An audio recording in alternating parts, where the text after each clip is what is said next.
इंतखाबात के रिजल्ट्स इनके इकट्ठे होने से पहले रोक दिए गए। अब वहां पे इस बात के ऊपर कन्विंस किया गया कि या तो मिलकर हुकूमत बना लो या फिर वो जेल में पड़ा हुआ आदमी है वो अपनी हुकूमत बना लेगा। 6 घंटे 5 से 6 घंटे की ताखीर हुई, नताइज रुके। एक्चुअली हुआ क्या, अब मैं आपको यह बताता हूं, क्योंकि मैं इस कहानी के पीछे पड़ा हुआ था कि समझ आनी चाहिए कि ये 5-6 घंटे क्यों लिए गए। उस वक्त इस्लामाबाद के अंदर एक्टिविटी शुरू हुई और कुछ बड़े अहम लोग, अब मैं नाम नहीं लूंगा इस वक्त, लेकिन आपको आइडिया हो जाएगा, शरीफ खानदान की नुमाइंदगी वहां पे थी और जरदारी खानदान की नुमाइंदगी वहां पे थी। ये 2 बड़ी पॉलिटिकल पार्टीज और कुछ और दीगर स्टेक होल्डर्स इस्लामाबाद में इकट्ठे हुए और अब ये 2 ऑप्शन मौजूद थे, या तो मिलकर हुकूमत बना लो और उसी तनख्वाह के ऊपर काम करने के लिए तैयार हो जाओ। तो फिर फैसला यह हुआ कि जितवाया जाए। फैसला यह हुआ कि इमरान खान की कामयाबी को, उसकी जीत को शिकस्त के अंदर बदला जाए। देखिए, लोग पाकिस्तान के जीत चुके हैं, पाकिस्तान में जमहूरियत जीत चुकी है, लोगों ने खौफ के बुत तोड़ दिए हैं, लोग निकले, लोगों ने वोट डाले, लोगों ने कामयाबी के साथ अपने वोट का हक अदा किया और गिनती के अंदर लोग जीत गए। ये तो बाद में इलेक्शन को तब्दील किया गया। मैं सबूत आपके सामने भी रखूंगा, ऐसे सबूत धांधली के रखूंगा कि आपके भी 14 तबक रोशन हो जाएंगे, आप हैरान हो जाएंगे ये हुआ क्या है पाकिस्तान में। बहरहाल रात गए, ये तय हो गया कि मिलजुल के सरकार बनाई जाएगी और इमरान खान से हमें बचाया जाए, क्योंकि इमरान खान बोतल में बंद वो जिन है जो अगर बाहर आ गया तो इनको खा जाएगा। तो इन्होंने इमरान खान के खौफ के बाद, यानी जो खौफ इमरान खान का था, उसने इनको मजबूर किया कि दोबारा से उसी तनख्वाह पर मिलकर काम कर लेते हैं। लेकिन बड़े बदमजा हुए, सबको जो ख्वाब आ रहे थे वो टूट गए, सवाए पाकिस्तान पीपल्स पार्टी के। पीपल्स पार्टी का मसला यह है कि उन्होंने कराची के अंदर उस लेवल का धांधला किया है और सिंध के अंदर जिस तरह उन्होंने सीटें निकाली हैं धांधली करके, तो पीपल्स पार्टी ने अपना एक मार्जिन क्रिएट कर लिया था कि हम एक बेहतर पोजीशन में आ जाएं पहले से। तो वो अपनी पोजीशन बरकरार रखने में कामयाब हुए और उसकी सबसे बड़ी वजह यह है कि पाकिस्तान तहरीक इंसाफ के हाथ और पांव बांध कर, उनसे बल्ले का निशान छीन कर, उनके ऊपर मुकदमे बनाकर, बगैर जलसों, बगैर रैलीज और बगैर बैनर और पोस्टर के, बगैर जो है वो पोलिंग एजेंट्स के और बगैर जो है वो पोलिंग कैंप्स के, हर चीज के बगैर उनको इलेक्शन लड़ाया गया। तो पीपल्स पार्टी ने इसका फायदा उठाया, पीएमएल उठा नहीं पाई। पंजाब के जो शहरी हैं वो निकले और उन्होंने मौका देखकर चौका मारा और नवाज शरीफ साहब जो हैं वो क्लीन बोल्ड हो गए इस मैच के अंदर। नवाज शरीफ साहब अपनी दोनों सीटें हार रहे थे जिस वक्त उठकर वो गए हैं, मानसेरा से भी और लाहौर से भी। यास्मीन राशिद तगड़ी लीड से उनको हरा रही थी। उसके बाद जब इस्लामाबाद वाला काम हो गया तो फिर हुआ क्या, फिर नताइज बदलना शुरू हुए। जो अहम नताइज अब तक बदल चुके हैं मैं आपको बताता हूं। एक तो चौधरी सालिक हुसैन जो लगभग 1 लाख वोटों के करीब से हार रहे थे, चौधरी परवेज अली साहब की एहलिया से लगभग 1 लाख वोटों की लीड से वो जीत रही थी, वहां पे चौधरी सालिक हुसैन को जितवा दिया गया धांधली करके। अभी ये मामला कोर्ट में जाएगा। अच्छा, ये याद रखिएगा, जितनी भी ये धांधली हुई है ना, ये सस्टेन नहीं कर पाएगा, ये मामले अदालतों में जाएंगे और जो 4 सीटों वाला मामला था 2013 में, अब ये 40 सीटों का मामला होगा और ये इसको बर्दाश्त नहीं कर पाएगा निजाम। आप देखिएगा होगा क्या। इसके बाद मेजर ताहिर सादिक जीत चुके थे, इनको हरा दिया गया। आमिर मुगल, इनकी जीत अनाउंस कर दी थी इस्लामाबाद के सहाफियों ने भी, हर तरफ पता चल गया था, इनको हरा दिया गया। मेहर बानो कुरैशी, इनको हराने के लिए क्या कार्रवाई डाली गई है जरा ये मैं आपको बता देता हूं। जो नवाज शरीफ का हल्का है ना, वहां पे जो टोटल वोट कास्ट हुआ है, नवाज शरीफ के हल्के में टोटल वोट कास्ट हुआ है जी 2,94,000 तकरीबन वोट कास्ट हुआ है।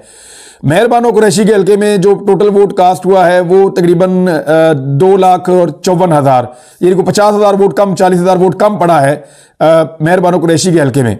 नवाज शरीफ के हल्के में जो वोट मुस्तरद हुए उनकी तादाद देखें अब 650 है नवाज शरीफ के हल्के में।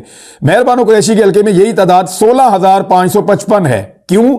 क्योंकि 9,000 के मार्जिन से यूसुफ रजा गिलानी के साहबजादे को इलेक्शन जितवाया गया है। सैयद अली मूसा गिलानी को 8,000 के मार्जिन से जितवाया गया है। तो 16,000 वोट बीच में से मुस्तरद कर दिए गए हैं सिर्फ मेहर बानो कुरैशी वाले। अब ये मुस्तरद वोटों को जब आप देखेंगे तो इसके अंदर जब ये मामला अदालत में जाएगा तो ये सीट वापस भी हो सकती है। तो ये मेहर बानो कुरैशी को हराया गया। यास्मीन राशिद साहिबा जो बहुत आगे जा रही थी नवाज शरीफ से, उनको हराया गया। और नवाज शरीफ वाले हल्के में क्या हुआ, जो गेम डाली गई नवाज शरीफ साहब के साथ बहुत बड़ा प्रैंक हो गया है। वो क्या हुआ मैं आपको भी पढ़ के सुनाता हूं। नूर आलम खान जो इलेक्शन हार रहे थे रात तक बहुत बुरी तरह, उनको जिताया गया क्योंकि उन्होंने ये कह रखा था कि मैंने मदद की है तो मेरी भी मदद की जाए। फिर अली एजाज भुट्टर, उनकी जगह पे अलीम खान को जिताने की कोशिश की जा रही है, वो अभी तक लड़ रहे हैं।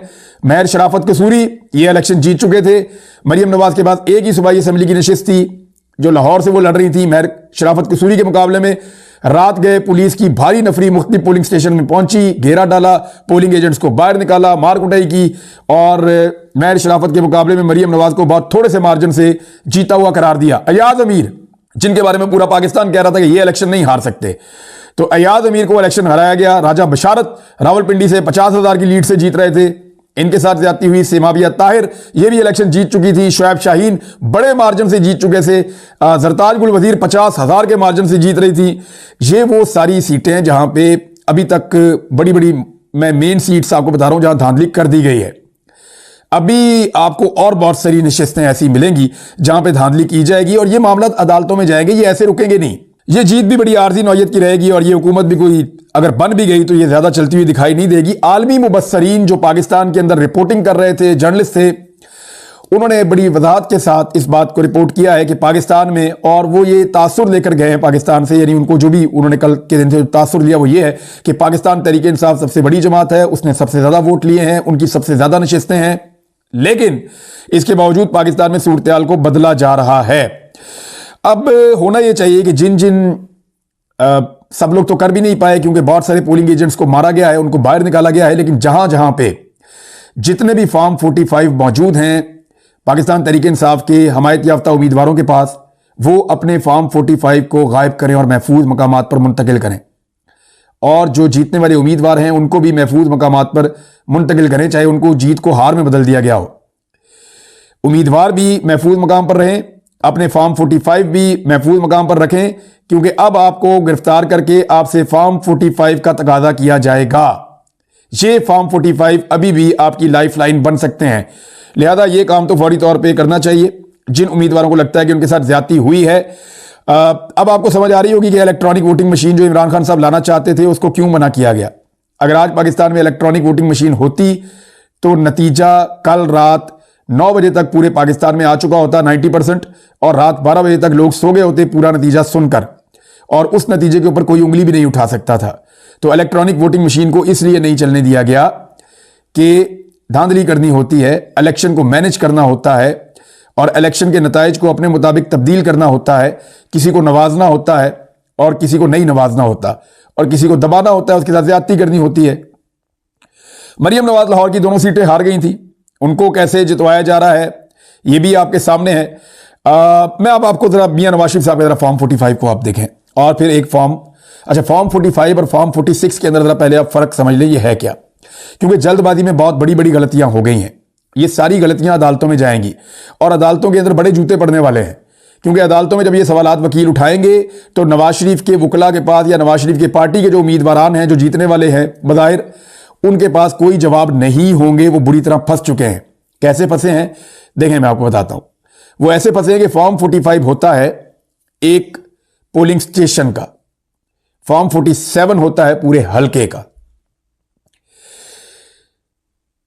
एमएनए के हलके में मिसाल के तौर पे 200 पोलिंग स्टेशन है ना, या 300 पोलिंग स्टेशन है, तो 300 फॉर्म 45 होंगे, और इन 300 फॉर्म 45 को जब आप मिलाएंगे तो एक फॉर्म 47 बनेगा। इसको जरा आप अच्छी तरह समझ लें ताकि हर पाकिस्तानी को समझ आ जाए कि उनके साथ दाव लगाया क्या गया है। आपको समझ आ जाएगी कि एक्चुअली हुआ क्या है, आपके साथ पाकिस्तान के साथ क्या हुआ है। फिर सुन लें, फॉर्म 45 हर पोलिंग स्टेशन से एक निकलता है। अगर 300 पोलिंग स्टेशन है तो 300 फॉर्म 45 हैं। फॉर्म 47 आरओ के दफ्तर से एक निकलता है, और इसके अंदर तमाम फॉर्म 45 का जो नतीजा होता है उसको इकट्ठा करके जमा करके लिख दिया जाता है। तो इसको कहते हैं फॉर्म 47। ये हतमी नतीजा होता है। आप अंदाजा करें, उन्होंने खुद भी अपने आप को वोट नहीं डाला, उनके घर वालों ने भी वोट नहीं डाले। ये तो धांधली का धांधला है और झुड़लू है। नवाज शरीफ ये इलेक्शन हार रहे थे और जिस तरह उनको जितवाया गया है, नवाज शरीफ को तत्ते तवे पे बिठा दिया गया है। मैं माजरत के साथ मुझे इसलिए कहना पड़ रहा है कि उनके साथ ज्यादती हुई है। मियां साहब को इस ज्यादती का रात को पता चल गया था। मियां साहब तजर्बाकार सियासतदान है, उन्हें पता है कि उनको ये कहा जा रहा है कि गंद का टोकरा अपने सर पे आप रखें और फिर शेरवानी पहन लें या पहना दें किसी को, लेकिन कचरे का टोकरा आपको उठाना पड़ेगा और आपको बदबूदार फुजले के ऊपर, निजाम के फुजले पे आपको बैठना पड़ेगा, जैसे कि तारिक मतीन साहब कहते हैं। तो मियां साहब के जो नुमाइंदगान वहां मौजूद थे इस्लामाबाद में, उन्होंने ये कबूल किया और कबूल करने के बाद मियां साहब को यह गंदा रिजल्ट दिया गया। इस रिजल्ट के मुताबिक मियां नवाज शरीफ साहब की जीत अदालत के अंदर ठहर नहीं पाएगी अगर अदालत में थोड़ा सा भी इंसाफ हुआ तो नाज़रीन, ये अब तक की सूरत हाल है। लेकिन इसके बावजूद अभी भी पाकिस्तान की सबसे बड़ी और तगड़ी सियासी जमात तमाम तर हथकंडे, तमाम तर जुल्म और जबर के बावजूद पाकिस्तान तहरीक इंसाफ साबित हुई है। पाकिस्तान के अवाम जीत गए हैं, पाकिस्तान के अवाम कामयाब हुए हैं। पूरी कौम को इसके लिए मुबारकबाद। आपने साबित किया कि आप जमहूरियत पसंद हैं, आपने साबित किया कि आप मुहिब वतन हैं, आपने साबित किया कि आप खौफजदा नहीं होते, आपने साबित किया कि आपको अपने मुल्क से अभी भी उम्मीद और लगाव बाकी है। बहरहाल जिसने जो करना है कर ले, ऐसी चीजें ज्यादा देर तक टिकती नहीं हैं।